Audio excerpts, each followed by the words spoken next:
છું મંતવ્ય ન્યૂઝની એક વિશેષ રજૂઆત વાનગી શોમાં. ટાઇટલ સ્પોન્સર્ડ બાય એલજી બાંતાની હિંગ, essence of authentic test since 1894, કો પ્રેઝેન્ટેડ બાય મધર્સ રેસિપી, પ્રેમનો સ્વાદ. તો દર્શક મિત્રો, આપે જોયું બે ગ્રીન ટી તો મસ્ત મજાની યોગેશભાઈએ બનાવી છે, અને હવે બીજી બે કઈ ગ્રીન ટી બનાવવાના છે આપણે જોઈએ. તો યોગેશભાઈ, તમે જે પહેલાં ગ્રીન ટી બનાવી એનાથી પાચન શક્તિ સુધારી શકાય છે, તેમજ ઇમ્યુનિટી વધે. બિલકુલ. તો એ બધાના તો ફાયદા આપણે જોયા, પણ બીજી પણ આપણે કઈ ગ્રીન ટી બનાવી રહ્યા છે હવે? પછી આપણે છે ને કોમ્બિનેશન વાળી છે. આ આમળા પાવડર છે. ઓકે. જે આમળાની અંદર અત્યારે સિઝનેબલ આવે છે, એનો જ્યુસ પણ લઈ શકાય, પણ આપણે આના પાવડરનો ઉપયોગ કરીશું. એમાં વિટામિન સીથી ભરપૂર હોય છે, એટલે ઇમ્યુનિટી માટે મેઇન અત્યારે આઈટમ વિટામિન સી છે. આ મુલેઠી જે હમણાં જ બતાવી હતી એ મુલેઠી છે, અને અહીંયા તજ પણ આપણે ઉપયોગ કરીએ. તજ છે, આ તજ પણ એનો બ્લડ પાતળું કરે અને કેલ્સ્ટ્રોલ કે એવું કંઈ ના થાય, અને બહુ સરસ આઈટમ છે. તો ત્રણનું કોમ્બિનેશન કરીને પણ આપણે ગ્રીન ટીનો એક રસોડાનો આપણે ઘરેલું ઉપચાર તરીકે પણ ઉપયોગ થાય, અને કોફી અને ચાના ઓપ્શનમાં પણ એનો ઉપયોગ કરી શકાય. આપણે ગરમ પાણી એમાં કાઢેલું છે. ઓકે. એટલે રોગ પ્રતિકારક શક્તિ પણ વધી શકે છે એનાથી. યસ, કોઈ પણ ઔષધિથી રોગ પ્રતિકારક શક્તિ વધવાની જ છે. તો આ ગરમ પાણી બનાવેલું છે. આપણે ચપટી લેવાનું હોય છે. આપણા આમળાનો પાવડર થોડોક. હવે યોગેશભાઈ, ઘણા બધાનો એવો સવાલ હોય કે મારા વાળ બહુ જ ખરી રહ્યા છે, તો આ ઔષધિનો ઉપયોગ કરી શકાય? એનાથી વાળ ઉતરતા બંધ થાય? ઇમ્યુનિટી વધે એટલે બોડી તો અમે કંટ્રોલ જ થતું હોય છે. બરાબર. વાળ માટે મેથીની ગ્રીન ટી પીવે તો પણ એ કહે છે. પછી ડુંગળી આવે છે, કોલેજિયન આવે છે, જે પ્રોટીન કહે છે, એનો પણ ઉપયોગ કરી શકાય. બિલકુલ. આપણા હોર્મોન્સ બોડીના બેલેન્સિંગ થાય એના માટે થોડું યોગ કરવું પડે, થોડી એક્સરસાઇઝ કરવી પડે છે, અને પછી ઔષધિ હોય છે. બધાનું કોમ્બિનેશન થાય ને. મેઇન આઈટમ તો જંક ફૂડ આપણે બંધ કરવું પડે.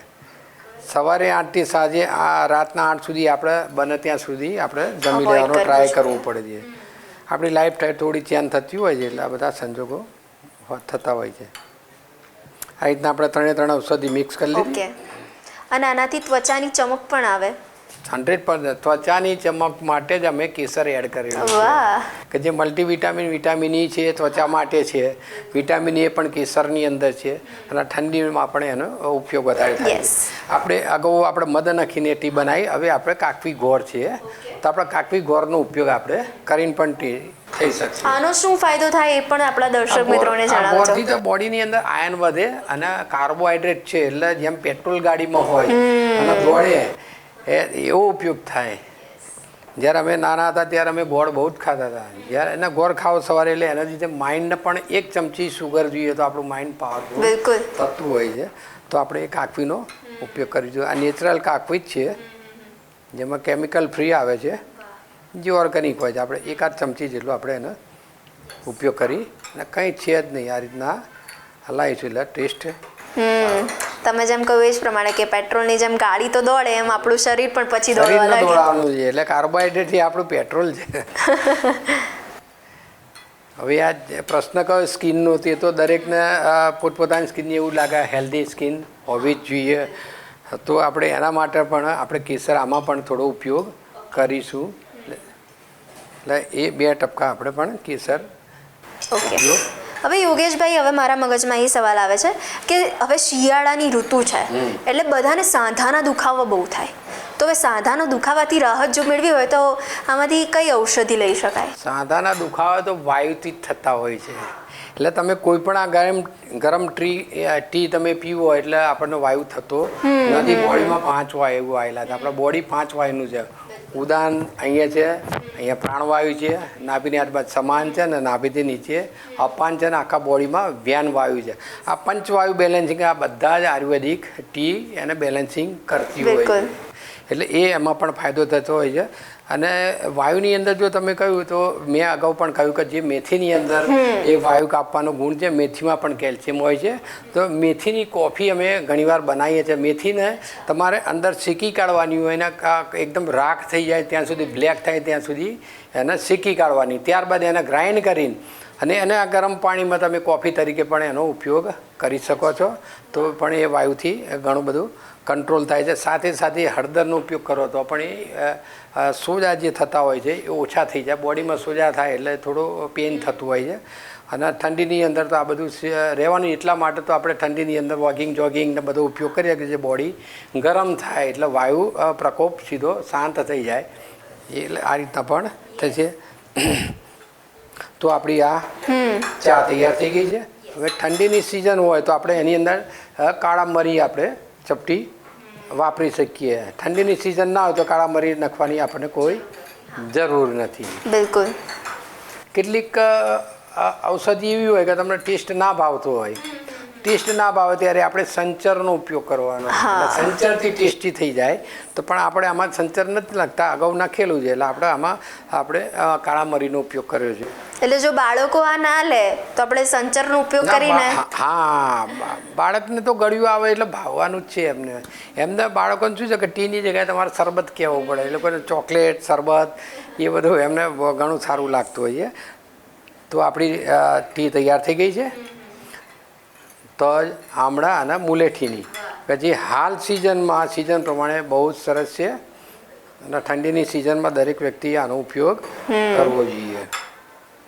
તો હવે આપણે નેક્સ્ટ બિલકુલ, હા, ટી ઉપર જઈશું. યસ. જે તમે વાયુનો પ્રશ્ન કર્યો એટલે મને યાદ આવ્યું, તમારી એલજીની જે બાંધાની હિંગ છે વાયુ કાપે. અને આ હળદર, હિંગ અને જે તમે કહ્યું વાયુને કાપવા જિંજર, એ બે આ એલજીની અને આ જે કંપની છે મધર કંપની, બેનું આપણે કોમ્બિનેશન કરીને આપણે એને ગ્રીન ટી તરીકે કઈ રીતના આપણે બને એ આપણા મેઇન આપણે જોઈ લઈશું. તો આ રીતના ગરમ પાણી લઈશું આપણે અને ચપટી અંદર હિંગ નાખીશું. હિંગ બહુ જ સરસ હોય છે શરદી ઉધરસ તાવ માટે. હિંગનું પાણી પણ પીતા હોઈએ છીએ જે ગરમ. ત્યારબાદ ચપટી હિંગ નાખીશું. હિંગ બહુ જ ઓછી, બહુ પાવરફુલ હિંગ તમારી લાગે. એની સ્મેલ પણ એટલી બધી આવે છે કે તમારે એકદમ ઓછી. હા, બસ. હા, હિંગ નાખવાથી પણ આખો જે સાંધાના દુકાન બધા વાયુમાં વધારે કંટ્રોલિંગ આવે છે. એટલે તમે જોયું હશે કે એલજી બાંધાની હિંગ આપણે અડધી ચમચી પણ નાખી તો પણ એની સુગંધ, કેપ ખોલીને મને સુગંધ આવી એટલે મને ઇન્સ્ટન્ટ તમારી આ ટી યાદ આવી ગઈ કે લાવ આપણે એક નવી ટીનું સર્જન કરીએ કે જે તમારા પ્રશ્નના જવાબ અંદર આવી જાય. પ્રેક્ષક મિત્રોને પણ આ ઘણો બધો અને અત્યારે આપણે જે લઈ રહ્યા છીએ મધર્સ રેસીપીની, મધર્સ રેસીપીનું જે જિંજર ને ગાર્લિક છે. જિંજર પણ આ વાયુ કાપે છે. ગાર્લિક પણ જે કોલેસ્ટ્રોલ પાતળું, લોહી પાતળું કરવામાં પણ એનો બહુ જ ઉપયોગ થાય. એના શિયાળામાં થવો જ જોઈએ. તો આની પણ કઈ રીતના ઘરે આ મધર મેડની જે છે બનાવટી, એનું પણ આપણે સ્લાઇટ ટેસ્ટ પ્રમાણે આપણે આનો ઉપયોગ કરીશું અને ધીરેથી આને મિક્સ કરી લઈશું. કેવી સરસ સુગંધ આવે છે. બિલકુલ. હા, અને આમાં પણ જિંજર ગાર્લિકની પણ ઘણી બધી સુગંધ આવે છે. ઘણા બધા મલ્ટીવિટામિન્સો છે ગાર્લિકની અંદર. વિટામિન્સથી ભરપૂર છે. આ હૃદય રોગ માટે પણ જિંજર સારું છે. પણ કેટલાક બોડી હોય કે જેને પાચન ના થતું હોય તો એમને એડવર્સ ઓપિનિયન લઈને, એક્સપર્ટનો લઈને એનો ઉપયોગ કરવો જોઈએ. પાચન શક્તિ સુધારવા માટે પણ ખૂબ જરૂરી છે. યસ, આ બેસ્ટમાં બેસ્ટ આ ફોર્મ્યુલા છે. હિંગ, ગાર્લિક, લસણ, આનું કોમ્બિનેશન છે. અને એની સાથે સાથે આપણે આ જે મરી પાવડર છે એનો ઉપયોગ કરીશું. અને ડાયજેસ્ટિંગ માટે જે આપણે ચાટ મસાલો અને આ જે સંચર કયો છે એનો બી આપણે ટેસ્ટ કરીશું. અને આમાં પણ આપણે ગોળનો ઉપયોગ કરીશું. એટલે જેથી તમને પેલું ગાર્લિક હોય, જિંજર હોય એટલે થોડું તમને થોડું તીખા જેવું લાગતું હોય તો આપણે કાકવી ગોળનો 1 ચમચી ઉપયોગ કરી શકાશે. અને કહેવાય છે ને અત્યારે બધા ડાયટ તરફ પણ બહુ જ વળી રહ્યા છે.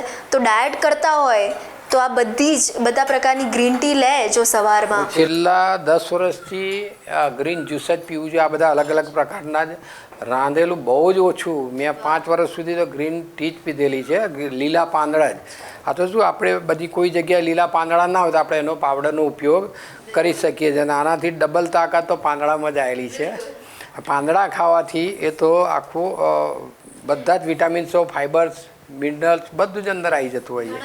પણ એ પોસિબલ ના હોય તો આપણે પાવડર રોમાં પણ આપણે એનો ઉપયોગ કરી શકીએ છીએ. તો બેસ્ટમાં સૌથી બેસ્ટમાં બેસ્ટ આ ગ્રીન ટી છે. અત્યારે શિયાળાની અંદર ફેબ્રુઆરી ઠંડી હોય ત્યાં સુધી આનો ઉપયોગ કરવો જોઈએ. હ્યુમિડિટી વધારે છે, તમારે ઇન્ફ્લેમેશન ઘટાડે છે હળદર, આટલું બધું છે. બોડી ફેટ બર્ન, બોડી ઉતારે, વજન ઉતારે અને ફેટ બર્ન થાય છે. એટલે શરીરને લગતા કોઈ પણ પ્રશ્નો હોય તો બધા જ આ માસ્ટર ગ્રીન ટી હું આને કહીશ. વાહ, કે જે એક સાથે બંને મને જોવા મળે એટલે તરત મેં બહુ માસ્ટર ગ્રીન ટી બનાવી દીધી. એટલે અને આમાં પછી સ્કિનનો તમારો જે પ્રશ્ન હતો કે ભાઈ સ્કિન માટે, તો આપણે આના માટે પણ કેસરનો ડ્રોપ આપણે મૂકીશું. તો આ કેસરના 2 ડ્રોપ કરો એટલે એ પણ અત્યારે સરસ લાગે. અને કેસરને મેં પાણીની અંદર પલાળી રાખ્યું છે અને પછી એ પાણીના સ્વરૂપમાં મેં ટ્રાન્સફર કરીને ટીની અંદર ઉપયોગ કરીએ છીએ. તો માસ્ટર ગ્રીન ટી તૈયાર છે, બહુ સરસ થઈ ગઈ છે. આ દરરોજ સવારે તમે નૈણા કાંઠે પીવો આ ગ્રીન ટી તો તમારી ઇમ્યુનિટી અપ રહે, હેલ્ધી બોડી રહેશે અને વેઇટ લોસ કરશે એવું હું માનું છું. વાહ. તો અહીં આપણે આ રેસીપી પૂર્ણ કરી છે. હવે આપણે નેક્સ્ટ ગ્રીન ટીમાં જઈશું. અત્યાર સુધીથી એવું કહ્યું કે આ રોગ ના થાય અને રોગ મટાડે એના માટે થયું છે. પછી કોઈ એવું કહે કે ભાઈ આપણા તાકાત વધારવા માટે શું કરીશું આપણે, તો જેમ ચાઇલ્ડ છે કે યંગ જનરેશન છે એના માટે જે તો એમ જ કહે કે ભાઈ અમારે તો આવું કંઈ રોગ છે જ નહીં. તો આપણે દૂધના પાવડરના એની અંદર આપણે એનો કઈ રીતના ઉપયોગ કરીશું એ જોઈશું. તો અહીંયા મેં દૂધનો પાવડર લીધો છે, એની અંદર મેં ઇલાયચી અને જાયફળનું થોડું ખાંડીને પાવડર મિક્સ કરેલો છે અને આપણે એમને મિક્સ કરી લઈશું. આ ગરમ પાણી છે અને ગરમ પાણીની અંદર આ પાવડર જલ્દીથી ઓગળી જાય. કેટલું પ્રમાણ લેવાનું આપણે? 1 ચમચી 2 ચમચી, મતલબ તમને જેવું પસંદ આવ્યું એવું. તમને સમજો કે વધારે જાડું દૂધ જોઈતું હોય, આ એક દૂધનો શરબત જ છે. આ શરબત છે પણ એકદમ હેલ્ધી શરબત છે. આપણે ગ્રીન ટીમાં ટ્રાન્સફર એટલે કરી છે કે ગરમ પાણી નાખી અને ઠંડીની અંદર આપણે થોડું ગરમ પીએ તો આપણને બેનિફિટ થતું હોય છે. આ ગાયના દૂધનો પાવડર અથવા તો બીજા કોઈ પણ કોકોનટના પાવડરનું આ પણ આ રીતના બની શકે છે. અલગ અલગ પાવડરથી આ થતા હોય છે. કાજુનો પાવડર હોય તો થાય, મિલ્ક બનાય, કોકોનટ મિલ્કનું થાય, સોયાબીનનું મિલ્ક થાય, કોઈપણ મિલ્કની અંદર આપણે આ ઉપયોગ થઈ જશે. આ રીતે એના મિક્સ કરીશું. ઓકે. અને હવે જે મેઇન આઈટમ છે એ કેસર છે. જે કહીએ ને આપણે કેસરવાળું દૂધ પીએ છીએ, તો આની અંદર કેસર આપણે 1 ચમચી થોડી એડ કરીશું. આપણે બધામાં કેસર એડ કર્યું એટલે કહી શકાય કે ઔષધિઓનો રાજા કહી શકાય. બધા વિટામિન છે અને અત્યારની ઠંડીની સિઝનમાં તો હું એવું માનું છું કે કેસરનો ઉપયોગ આની ક્ષમતા મુજબ કરવો જોઈએ. અને ઘરની અંદર દરેક ફેમિલી મેમ્બરે સવારે મોર્નિંગમાં કેસરવાળું દૂધ તો ગરમ પીવું જ જોઈએ. આ રીતના કેસર એડ થઈ ગયું છે. હવે આપણે આમાં મધ નાખીશું તો થોડો વધારે ટેસ્ટ આવશે. આની અંદર કાકવી ગોળ બી નખાય, મધ બી નખાય. અને જેને ગળપણ ના જોઈતું એને સ્ટીવિયા નામની વનસ્પતિમાંથી જે પાવડર આવશે સ્ટીવિયાનો પણ ઉપયોગ કરી શકાય. આમાં થોડું મધ વધારે એટલે લાવીશું કે મિલ્ક પાવડર છે એટલે થોડું વધારે સારું લાગશે. આપણે 2 ચમચી એડ કરીશું. ઓકે.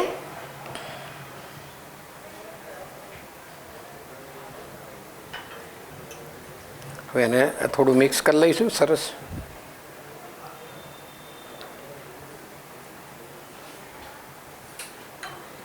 જો દૂધમાં પ્રોટીન આવે, કેલ્શિયમ આવે, કેસરની અંદર બધા જ વિટામિન્સો મહત્ત્વના આવે. Vitamin A, B, vitamin C ઘણા બધા હોય છે. આની અંદર તમે એવું પણ કરી શકો કે ડ્રાય ફ્રૂટનો પાવડર પણ અંદર એડ કરી શકો. તો આપણે રાત્રે સૂતા પહેલાં પણ લઈ શકાય અને મોર્નિંગમાં પણ લઈ શકાય. 90% લગભગ ઘણી બધા સ્ટેટ રાજ્યમાં સાંજે કેસરવાળું દૂધ મળતું હોય છે. એટલે તમારું બોડી પણ સાંજે બોડીના મસલ્સની રિકવરી માટે પ્રોટીનની જરૂર પડતી હોય છે. એટલે કેલ્શિયમ, પ્રોટીન, D3 એ બધા ઉપયોગ કરો તો તમારા હાડકાના રોગોમાંથી બચી શકાય છે. એટલે એકની અંદર જ આપણને બધા જ વિટામિન્સ આ બોડી ફિટ રહે અત્યારે નથી બધા યોગ કરતા જીમ કરતા, તો એ સમયે પણ જીમ કર્યા બાદ પણ તમે આ લઈ શકો છો. આની અંદર 2-3 ઓપ્શન હોય છે. તમારે ગુડ ફેટવાળું મળે તો ગાયનું દૂધ હોય તો વધારે સારું, અને જેને ફેટની જરૂર ના હોય તે મલાઈ કાઢીને જે મલાઈ વગરના ટોન દૂધ તૈયાર મળતા હોય છે અથવા તે રીતના પણ તમે આ બનાવી શકો છો. અને બહુ સરસ હેલ્ધી આઈટમ છે. તો આ તૈયાર થઈ ગઈ છે, બહુ જ સરસ છે. આમાં આપણે જાયફળ અને ઇલાયચીનો ઉપયોગ કરેલો છે, એટલે સ્વાદ અનુસાર ને સુગંધ અનુસાર એનો ઉપયોગ કરી શકાય છે. આ બહુ સરસ ડ્રિંક તૈયાર થઈ ગયું છે. હવે આને આપણે ડ્રિંકનો ઉપયોગ સારો ફાયદા માટે, બોડી ફિટ રાખવા માટે કરી શકીએ છીએ. નમસ્કાર. તો દર્શક મિત્રો, આજે યોગેશભાઈએ તો આ 4 પ્રકારની ગ્રીન ટી તમારા માટે બનાવી છે. અને જો તમારે પણ સ્વસ્થ જીવન જીવવું છે તો સૌથી પહેલાં તો જીવનશૈલી બદલવી પડશે, અને આ જ ઔષધિ જે આપણા ઘરમાં જ છે એનો ઉપયોગ કરવો પડશે. તો યોગેશભાઈ, તમે જે અમને ટિપ્સ આપી છે, મસ્ત મજાની ગ્રીન ટી બનાવી છે, દર્શક મિત્રોને કેવી રીતના આપણે સ્વસ્થ રહી શકીએ એનું પણ માર્ગદર્શન આપ્યું છે, તે બદલ આપનો ખૂબ ખૂબ આભાર. તો દર્શક મિત્રો, આપણે મળીએ છીએ હવે નેક્સ્ટ એપિસોડમાં નવા મહેમાનની સાથે, અવનવી વાનગીની સાથે. પણ હાલ મને રજા આપશો. ટાઇટલ સ્પોન્સર્ડ બાય એલજી બાંધાની હિંગ, essence of authentic test since 1894, કો પ્રેઝન્ટેડ બાય મધર્સ રેસિપી, પ્રેમનો સ્વાદ. નમસ્કાર. ગ્રીન ટી બનાવવાની સામગ્રી: મોરિંગા પાવડર, તજ પાવડર, મુલેટી પાવડર, આમળા પાવડર, હળદર, મિલ્ક પાવડર, મધ, કેસર, ચાટ મસાલો, સંચર, કાકી ગોળ.